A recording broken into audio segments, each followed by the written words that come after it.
परभणी येथे बाबासाहेब आंबेडकरांच्या पुतळ्यासमोर ठेवलेल्या संविधानाची एकानं विटंबना केल्यामुळे दिनांक 11 डिसेंबरला जिंतूर शहर भीम अनुयायांकडून बंद ठेवण्यात आलं। यावेळी जिंतूर पोलिसांनी कडेकोट बंदोबस्त केले होते।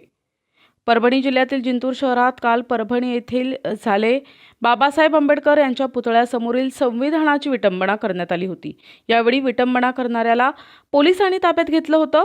त्यामुळे जिंतूर शहर आज पूर्णपणे कडकडीत बंद करण्यात आलंय। यावेळी सकाळी 11 वाजता जिंतूर शहरातील नगर परिषद समोरील बाबासाहेब आंबेडकर पुतळ्यासमोर हजारोंच्या संख्येनं भीम अनुयायी जमले होते। त्यांनी यावेळी शहरात मोर्चा काढून संपूर्ण दुकानं बंद ठेवण्याचं आवाहन केलं।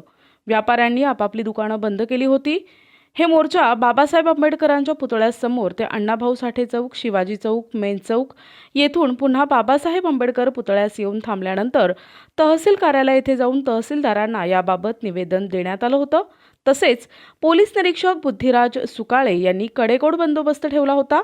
यावेळी भीम अनुयायांचं काय म्हणणं आहे ते ऐका। आणि मी आपल्या माध्यमातून पोलीस प्रशासनाला असं कळवतो की ज्या पाठीमागचा मास्टरमाइंड कोण आहे त्या मास्टरमाइंडला शोधा। त्या मास्टरमाइंडचा शोध काढून योग्य ती कारवाई झाली पाहिजे। अन्यथा असं काही जर झालं नाही तर आम्ही भीमसैनिक आता जितक्या संख्येने तर आलो तर हजारोच्या संख्येने देऊ आणि मग आम्ही आमच्या भीमसैनिक स्टाईलमध्ये त्यांना उत्तर देऊ असं मी आपल्या माध्यमातून त्यांना आवाहन करतो। विनंती। सर्व महापुरुषांना प्रथम तिरवारा अभिवादन करतो। महामानव डॉक्टर बाबासाहेब आंबेडकर यांच्या प्रतिमेसमोर प्रतिकृती ठेवलेली होती। त्या प्रतिकृतीचं एका इस्मानं एका जातीवादी भडकाऊ माणसानं ते जाणून संविधान पाडलं। मला माहीत नाही त्या पाडल्याच्या निमित्तानं आज जिंतूर शहर, जिंतूर तालुका, परभणी जिल्हा आज पूर्ण अक्षरशः बंद आहे। जिंतूर तालुक्यातील सर्व संघटना, सर्व सामाजिक कार्यकर्ते, इतर व सर्व जाती धर्माच्या सर्व संघटना यांनी आज जिंतूर बंदला व व्यापारी संघटनेनं सुद्धा सहकार्य केलं। पोलीस प्रशासनानं सुद्धा आम्हाला सहकार्य केलं। महसूल प्रशासनानं सुद्धा आम्हाला सहकार्य केलं।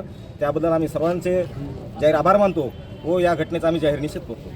बाबासाहेब आंबेडकरांच्या पुतळ्यासमोर संविधानाच्या जे प्रकार झालेला आहे त्या संदर्भात माननीय जिल्हाधिकारी महोदय यांच्या संपर्कात आम्ही होतो।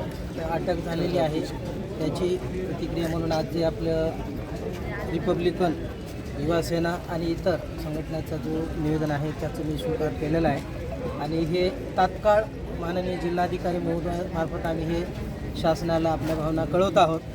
मी याद्वारे सर्व उपस्थितांना आव्हान करतो, विनंती करतो की आपण अतिशय शांततेत हे जे मोर्चा काढून किंवा निवेदन दिलेलं आहे त्याबद्दल मी सगळ्यांचे धन्यवाद व्यक्त करतो आणि सर्वांना पुनश्च असं एक आव्हान आणि विनंती करतो की आपण आपल्या ज्या भावना आहेत त्या सनदशीर पद्धतीनेच व्यक्त करावे। धन्यवाद। परभणीला ती अतिशय दुर्दैवी आहे। पोलीस प्रशासन आणि महसूल प्रशासनाने त्याचा तीव्र शब्दात निषेध व्यक्त केला आहे। माननीय जिल्हाधिकारी साहेब, माननीय पोलीस अधीक्षक साहेब यांनी सुद्धा त्याबद्दल तीव्र प्रतिक्रिया देऊन आणि तात्काळ आरोपीला अटक करून त्याच्याविरुद्ध जे काही प्रचलित कायदा आहे, प्रचलित कायद्यानुसार त्याच्याविरुद्ध गुन्हा दाखल करून कठोरात कठोर त्याला शिक्षा कशी होईल यासाठी पोलीस प्रशासनाचा प्रयत्न आहे। तरी माझं सर्वांना पोलीस प्रशासन आणि महसूल प्रशासनातर्फे आव्हान आहे, याचा बंद पूर्ण यशस्वी झालेला आहे। आपण मोर्चा काढलेला आहे। आता सर्वांनी शांततेत आपापल्या घरी जावं अशी मी सर्वांना आवाहन करतो। प्रतिनिधी रियाज chaos, NTV news Marathi, Jintur, Parbhani.